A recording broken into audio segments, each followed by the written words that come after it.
Bridezilla still insisted on me purchasing her $3,500 wedding dress and relentlessly mocked me on her significant day. Seeking revenge, I, a 27-year-old woman, found myself serving as the maid of honor for my sister-in-law, Christina, aged 25. My marriage to her brother, Martin, aged 28, had reached its one-year mark, and while the rest of Martin's family had embraced me, Christina remained an exception. Despite my initial attempts at kindness, Christina's uptight and mean demeanor resembled the mean girls from my high school and college days. Recognizing the futility of befriending her, I ceased efforts, and we settled into a pattern of mutual ignorance. Martin, concerned about our strained relationship, attempted to foster friendship, but Christina's lack of reciprocity led him to abandon the endeavor. The rest of the family, uninterested in forcing a connection between us, left us to our own devices. Given our history, I was surprised when Christina asked me to be her maid of honor a couple of months ago. Initially unenthusiastic about the idea, I expressed my need for time to consider before ultimately planning to decline. Christina and I barely knew each other, and she had made her dislike for me abundantly clear. Moreover, the role of maid of honor felt like a substantial commitment I wasn't prepared to undertake for someone like Christina. Despite my inclination to decline, I consulted Martin before making a final decision. He suggested that being Christina's maid of honor could be an opportunity for us to spend time together and possibly improve our relationship. Skeptical but swayed by Martin's reasoning, I reluctantly agreed, believing that Christina's invitation might signal a tentative gesture of friendship. The decision, however, came after extensive deliberation. I took a chance and agreed to be her maid of honor, only to regret it within a few weeks. Initially, she displayed a surprisingly pleasant demeanor, a welcome departure from her usual cold and gloomy behavior towards me. We had a great time planning and going out for brunch together. However, the situation took a turn when she asked me to purchase her wedding dress, a stunning but pricey $3,500 gown. Despite her mother's generous offer to let her wear a beautiful wedding dress from her own nuptials, altered to fit her perfectly, my sister-in-law insisted on the expensive dress that exceeded her budget. She explained that her current salary couldn't cover the cost, but she was determined to have that specific dress. Desperate, she appealed to me for financial assistance, knowing that my income surpassed hers. She couldn't turn to her parents or her fiancé, who both had valid reasons for not funding the extravagant purchase. Since I was her maid of honor and perceived as the designated rich relative, she felt it easier to approach me. As an investment banker, my income indeed exceeded most of her family members, but the reality remained that we weren't blood relatives. Feeling cornered, I tried to offer excuses, but her insistence wore me down. Reluctantly, I agreed to buy the dress on the condition that she reimbursed me in full afterward. Thankfully, I had the entire conversation recorded in text messages, where she acknowledged her commitment to repay the full amount. Now, armed with this information, I could use it against her. I had purchased the dress, and she was ecstatic. Her kindness towards me surpassed even her treatment of the other bridesmaids, who were her close friends. It felt rewarding for a couple of months until the wedding day, when she reverted to her old self in a particularly hurtful manner. On the day of the ceremony, she not only resumed her cold behavior but took it a step further by openly mocking and humiliating me in front of her friends and other guests. While the ceremony went smoothly due to minimal interaction, she began distancing herself from me early in the morning of her wedding. During the event, she reluctantly included me in socializing, but used the opportunity to make mean-spirited jokes at my expense, making both the guests and me uncomfortable. Her cruelty knew no bounds as she ridiculed everything from my appearance to my personality, targeting my weight, nose, social anxiety, and even my perfectionism. The unwarranted and senseless nature of her actions baffled me, especially considering the positive rapport we had established leading up to her wedding. I had almost believed we were friends. Unable to endure the humiliation any longer, I confronted her privately, questioning the sudden change in her behavior. She dismissed my concerns, claiming I was being oversensitive and insisting that she wasn't making fun of me. It was merely her sense of humor. Frustrated, I expressed my discomfort with her so-called humor, but she brushed it off, suggesting that if I couldn't handle it, I shouldn't be friends with her. Left standing in shock at her callousness, I eventually lost my temper and did something perhaps ill-advised. Positioned not far from the stage and noticing the band still setting up, I seized the moment. Walking onto the stage, where the microphones were not yet in use, I delivered a speech, a decision I would come to regret. As all eyes turned toward me, I had everyone's attention. I began my impromptu speech by recounting how Christina had asked me to be her maid of honor a couple of months ago.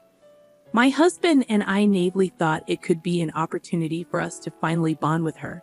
I highlighted Christina's initial coldness and my hope that this role could lead to a genuine friendship. However, I soon realized that Christina, despite the temporary warmth, remained impossible to befriend due to her unpleasant nature.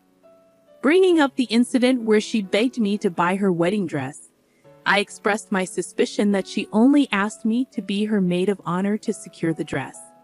Given my higher income, she likely endured niceties for a few months to ensure she got the dress she desired. As I spoke, I noticed the power to the microphone had been cut, prompting me to shout my speech. Security started making their way through the crowd towards me. Taking advantage of the moment, I revealed the damning texts on my phone, labeling Christina as tacky, ungrateful, and, fittingly, badzilla. Without looking back, I left the venue, relishing in the satisfaction of hearing her cry.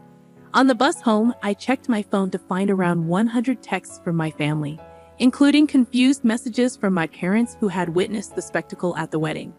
Martin, my husband, expressed his disbelief and the need for a serious conversation. He also mentioned that Christina had become inconsolable after my departure, causing a temporary halt to the proceedings.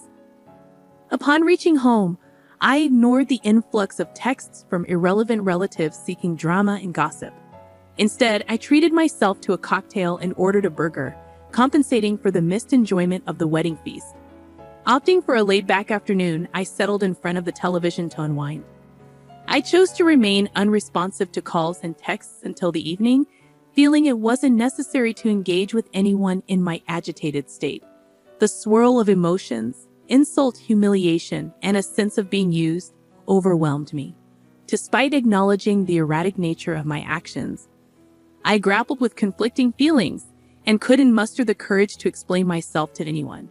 The only individuals I believed deserved an explanation were my parents, Martin, and my in-laws, excluding Christina, who was well aware of the circumstances.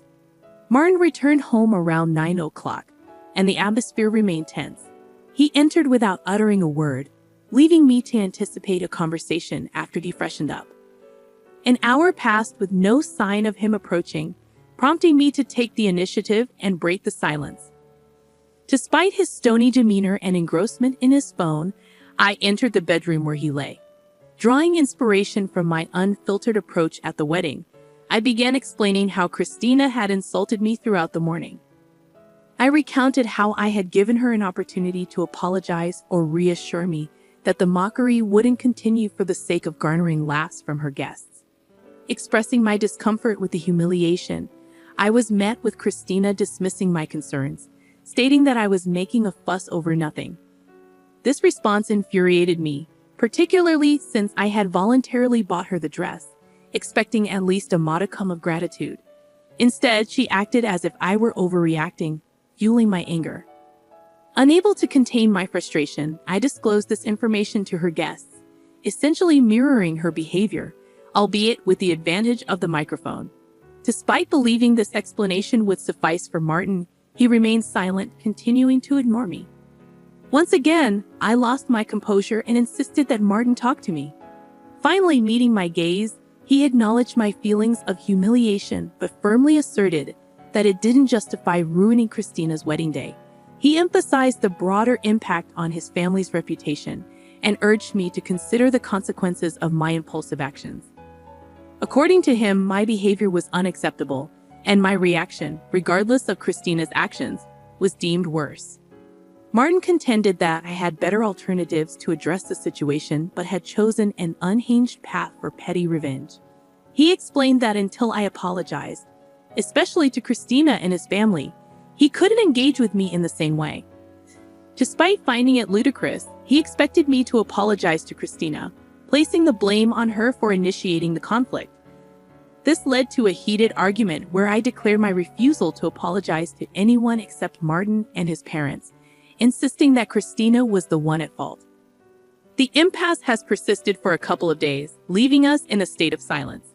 Reflecting on the situation, I grapple with the possibility that I may not be entirely in the right. While I adamantly refuse to apologize to Christina, I'm starting to acknowledge Martin's point about handling things more reasonably in my anger. It's a conflicting and confusing situation, and I'm uncertain about how to navigate the aftermath of delivering a harsh speech at my sister-in-law's wedding and making her cry. Update 1. Some of you have inquired about whether Christina reached out to me post the wedding debacle. To clarify, no, she hasn't, and neither have my in-laws. I want to make it clear that I don't understand why Christina dislikes me. Contrary to popular belief, we hadn't met before I started dating Martin, so there's no history that could explain her intense dislike. I'd like to emphasize that I wish nobody judges Martin and my in-laws solely based on this incident. They are genuinely wonderful people who have always treated me well. Despite the current rough patch, they've been loving, especially Martin, who is standing up for his family. I haven't decided whether his actions are right or wrong, but he's not being cruel or harsh. This disagreement won't break us, so please refrain from suggesting divorce. Thank you. Update 2. It's been a challenging week since the wedding. Martin and I didn't speak for the entire week, but today I decided it was time to address the situation. Acknowledging my mistake, I apologized to Martin during dinner for my behavior at the wedding, recognizing the significance of the family event I disrupted. I expressed my intention to talk to his parents and make amends, understanding they didn't deserve the fallout. However, I reiterated that I wouldn't apologize to Christina due to her unpleasant demeanor. Martin was silent for a moment but reassured me that I didn't need to apologize to her. He was just upset the other day. He acknowledged the unfairness in his previous stance, expressing it with a sense of exhaustion. Martin opened up about the challenging time he had faced, dealing with backlash from almost everyone in the family. Despite being the person he wanted to confide in, I wasn't available, making it a miserable week for him too. He shared that his parents were furious with me, cautioning against an immediate apology to them due to their current anger. He vented his frustration about uncles, aunts, and other relatives who, for no apparent reason, had been commenting on me derogatorily in the family group text. Martin revealed he had distanced himself from the group, but his parents continued to send those hurtful texts, emphasizing the family's negative sentiment towards me. Surprisingly, he'd advised me against apologizing to Christina, recognizing that her actions had provoked my response. Despite my willingness to apologize to the family, he asserted that I owed no one an apology. According to Martin, these people were selfish, and the incident had revealed their self-centered nature. He disclosed his futile attempts to reason with his parents and family members, asserting Christina's role in instigating the situation. However, they refused to listen, dismissing my perspective and labeling me a psycho. Martin knew that any apology from me would only lead to further humiliation, and he was determined not to let that happen.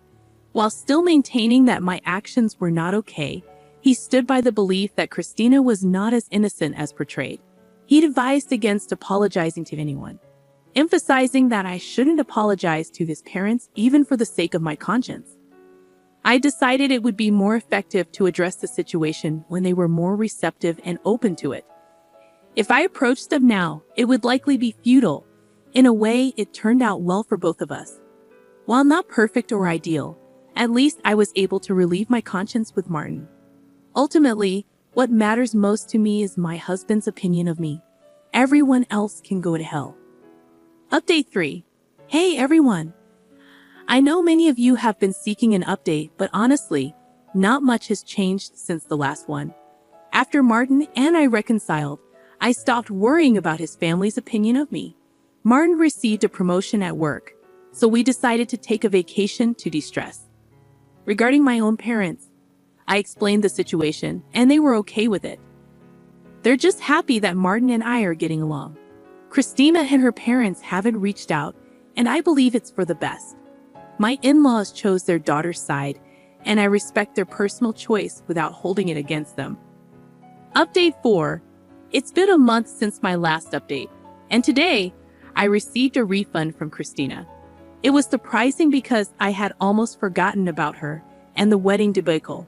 She texted me revealing the real reason behind her dislike. It turned out to be as trivial as I expected. Her friend had a crush on Martin, and when he introduced me to the family, her friend got heartbroken. Christina blamed me for it. I don't see how any of this is my fault, but Christina needed a reason to dislike me, and she picked that. Now that I know the reason, which seems quite silly, I'd rather not have known it all. I shared this revelation with Martin, who mentioned he always had a hunch, but never saw her friend as anything more than his little sister's best friend. Even if I hadn't been in the picture, they wouldn't have gotten together. Anyway, it's over now, and I don't have to talk to Christina ever again.